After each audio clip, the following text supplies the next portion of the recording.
So, hi Joe. I was wondering if I could ask you a few questions about hypnotherapy. I said, and of course you can. That's fine. When did you start getting into this particular job?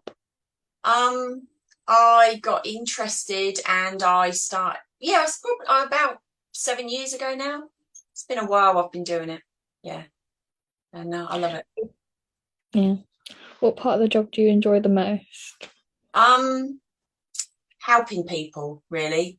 People fascinate me, and everybody's got a story. It's totally individual for these people. Um, and they've all, when they come to see me, it could be for any number of reasons. I tend to work a lot with anxiety and depression and things like that, and I'm finding a lot of people now are suffering with grief as well. And what they come to see me for is never the problem. They think it Hmm. is, but it's normally something that's very deep rooted from their, childhood or whatever experiences. And it's experiences that shape us into the person that we've become today. And it could Hmm. be something that's gone on in their past. It invariably is that it's triggered something into today's problem. Yeah. I've had a couple of other people mention that about that as well. Okay. What job do you do in the daytime? Is it all dedicated to hypnotherapy or is it just Yes, well, I'm a full-time hypnotherapist. Um, I also I've done hairdressing for about 30 years, I suppose.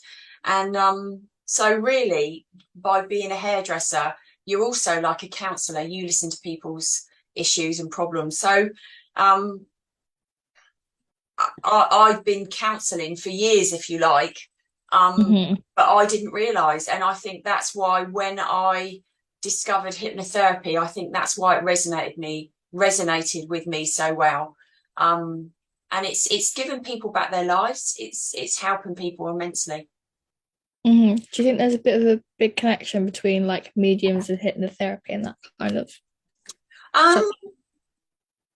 I wouldn't say there's a connection between mediums and hypnotherapy, but what I have um, discovered a lot with my clients is when they do go into trance, and it is very, very personal, as I said, for everybody. Often the experiences are different for everybody. There's no right or wrong way to do this, but people have often seen loved ones, friends that have passed over. And Mm. what's interesting, you can see it on their face. And it's a beautiful, beautiful experience. And often there's a message for them. If whatever anybody believes, often their loved ones help them um, from the other side. They sometimes come out and they've got messages, they've got epiphanies, if you like. Um, and it's beautiful. It's really beautiful to see. But they do that. I think because we've all got that Mhm. ability, but when you go into trance, it's a very relaxing time. All the barriers have gone, the firewall's gone, so they're more open to all sorts. As I say, though, it's totally different for everybody, but it is a beautiful experience. Yeah. That seconds to my other question is why do you think hypnotherapy is so important? Because it's natural. It's very natural. As I say, there's no right or wrong way to do it. And all those life experiences that you've had from birth up to the present day, all those experiences you've stored, your mind is like a filing cabinet. It's like a computer. If you fill it up with so much stuff, it can start to glitch, if you like. Or our phone, if you've got too much information on it, you have to go and buy storage for your phone.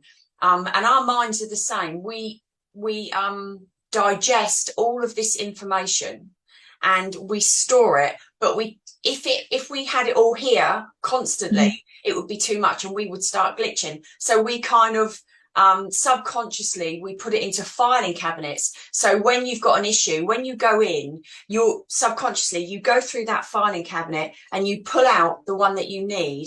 which helps you with that, with the present day, if you like, and the problem that you'll be having, that you've been having. And it's, our minds are very, very powerful. As I say, it's natural. And when people come to see me, it's almost like they've got an open wound, and that's what's given them the problems. They've got an open wound, and you put, you go to the doctors and they like to give out antidepressants and things like that. And that just puts a plaster, or in Australian terms, a band-aid over the problem. But the problem is still there. You're just covering it.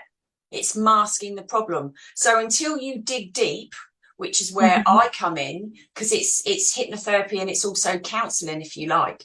You dig deep and you clear out all the rubbish that's going on, and then it can heal. But until you clear that infection, it will just keep coming. It will just keep coming up all the time. So you clear it out, so you've got a clean slate to heal with and move on.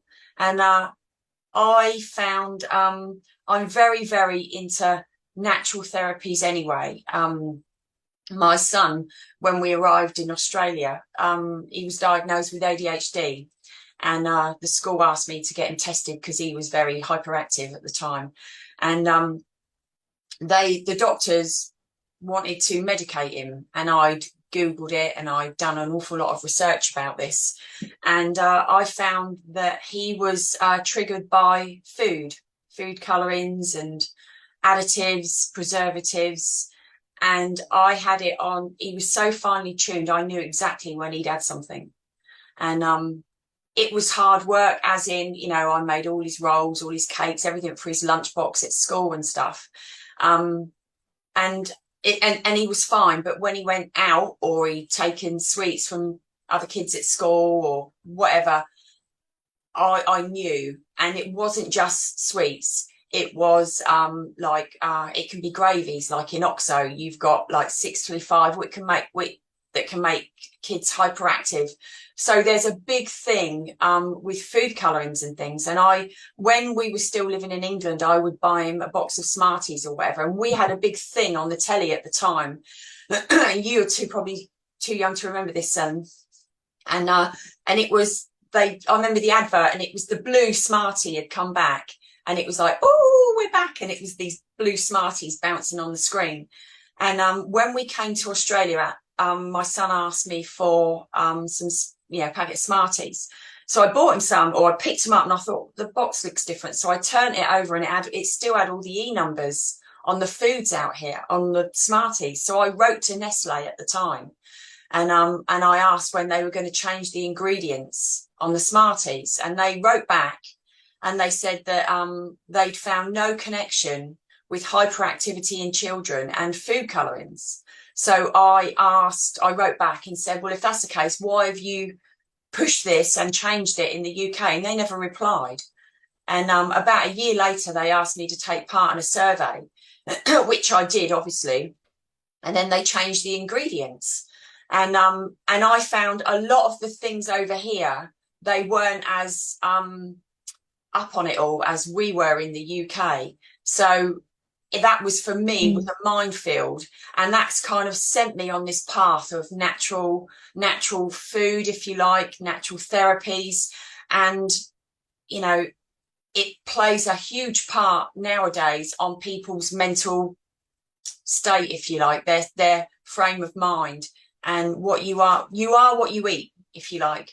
And yeah, I know I'm rattling on a little bit, but I am very passionate about it. And that's why hypnotherapy for me ticked all my buttons. And, you know, I saw firsthand, and I see constantly, the changes it makes with people's lives. And it gives them back their lives and gives them back a future. What stereotypes would you like to prove aren't true based on a lot of people see hypnotherapy as? Via social media and the television shows. Okay. A lot of people obviously feel afraid of hypnotherapy. And I hear, I'm not going to get stuck in it, or it's not going to work for me. You know, are you going to have me clucking like a chicken? I hear that as well. And it's, as I say, it's individual for everybody. And I can't make anybody do anything they don't want to do. If you don't want to go there, or if you feel it's not going to work, it's not going to Mm. work. Because you get out what you put in. As for being stuck in trance, that's rubbish, because we are in and out of trance all the time. We're probably in trance 95% of our lives anyway, because we do things automatically. We control our body, we breathe, our heart's beating, everything. That's all done subconsciously. And I'll give you for instance, you could be watching a scary film on the telly. You know that that's just a box on the wall, and you know that's not real. But you know when this baddie is going to jump out the wardrobe, because the music starts and they set it all up, so you're going to jump. And consciously, you know that's not real. And even though you know it's coming, when the baddie jumps out the wardrobe, you jump out of your skin. That's your subconscious in action. Your subconscious will automatically try to protect you, be it good or bad, but it will always find the easiest route if it possibly can. And we're so bombarded with the television, with the phones, with everything nowadays. We don't focus on what the issue is. We put it all on the back burner, but we don't address the issue at the time. And it's when you focus, sit down and you calm yourself, and you kind of put a spotlight on that issue, then that, blows it out of the water, if you like. And so, yeah, it's people are afraid of the unknown, what they don't know. And it's as simple, I'll give you an example. Senan, close your eyes for me, darling. Okay, right. I want you to imagine, with that powerful imagination of yours, darling, I want you to imagine that you can see your car. And when you can see your car, just nod your head for me. Good girl. Now, what colour is your car? White. It's white. Okay, it's a white car. Now, I want you, what car is it, by the way? It is a Ford KA. A Ford KA. Okay, great. Now I want you to imagine yourself sitting in the driver's seat, sweetie. Okay. Now, with that powerful imagination of yours, and this is what it is, it's your imagination. I want you to glance around the car. What colour are the seats? Like a greyish kind of colour, like blue tinge in it. Okay. And then I want you to imagine, I want you to look at the interior mirror there. And is there anything hanging on the mirror? On the rearview mirror, is there anything hanging? I've got a little cherry smelly. A cherry smelly. Okay. And what colour is that? Red. Red. Okay. Now I want you to, with that imagination of yours again, I want you to just glance in the back seat. Is there anything on the back seat? Box. A box. And what colour is that box, Senan? Blue. Blue. And what box is it? What's it for? It's like a gift wrapping box. Okay. Okay. And then when you're ready, just come back to the room. Okay. And you could see that very clearly, couldn't you? That was really, yeah. And that's how easy it is. Just to, you saw that very clearly. And how it is when you go in, you see it very, very clearly, but it's almost like it's in Technicolor. It's very clear. It's all to do with you relaxing and your imagination. And people say to me, oh, is that it? It's so simple. We overcomplicate things. Yeah. Okay. So my final question for you, Joan, is do you just mainly work with clients in Australia, or do you do other places around the world? I have done face-to-face. I did that for a long time. And then since COVID, I work solely online now. And I found, funny enough, it's a much bigger audience because I work with people, as you are now in the UK and I'm now in South Australia. I work with people all around the world. So time is never an issue. I kind of work around the client or they work around me. So yeah, it's not an issue at all. So distance means nothing nowadays. The world has become very, very small. Yeah, I agree with that. Well, thank you very much, Joan, for this interview. You've been very helpful. It's my pleasure, Senan, anytime. And No, it's lovely to talk to you today. no problem. Thank you. Thank you. Yeah. Uh, Oh, hold on. That's it.